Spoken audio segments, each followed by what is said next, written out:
अंबानी ने सरकारी तंत्र और साथ ही साथ अगर बात शिक्षा की करें तो शिक्षा के मैदान में भी लोगों को बड़ा फायदा होगा। लेकिन सबसे पहला तोहफा ये श्रीनाथ जी के प्रांगण में आने वाले लोगों को दिया है रिलायंस जियो ने। फिलहाल आगे बढ़ लेते हैं, अपना हिमाचल देख रहे हैं आप, मैं हूं आपके साथ सना वारिस।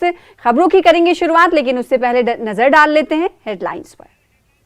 तो हेडलाइंस की खबरों को आपके सामने पेश करेंगे, लेकिन एक बार फिर से आपको बता दें कि जियो के चेयरमैन आकाश अंबानी आज राजस्थान के नाथद्वारा पहुंचे और यहां उन्होंने जियो की 5G तकनीक को श्रीनाथ जी को समर्पित किया।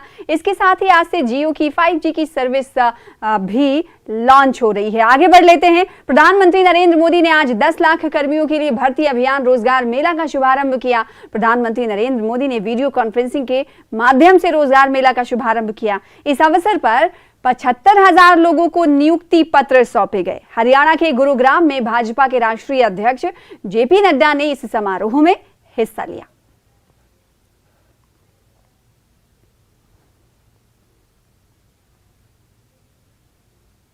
युवाओं के लिए देश भर में ज्यादा से ज्यादा अवसर बढ़े। साथियों, देश में बड़ी संख्या में रोजगार और स्वरोजगार के निर्माण में सबसे बड़ी रुकावट बैंकिंग व्यवस्था तक बहुत सीमित लोगों की पहुंच भी थी। इस रुकावट को भी हमने दूर कर दिया है।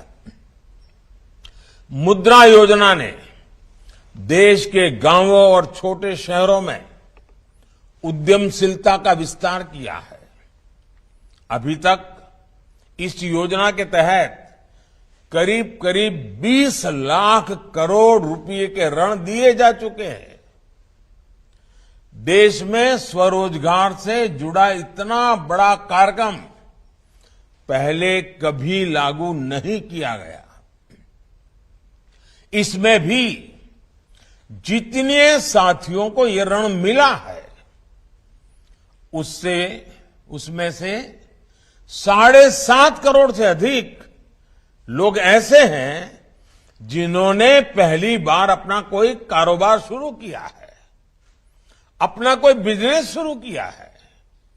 और इसमें भी सबसे बड़ी बात, मुद्रा योजना का लाभ पाने वालों में लगभग 70% लाभार्थी हमारी बेटियां हैं। फिलहाल इसी के साथ रुकेंगे छोटे से ब्रेक के लिए। ब्रेक के बाद जल्द लौटेंगे।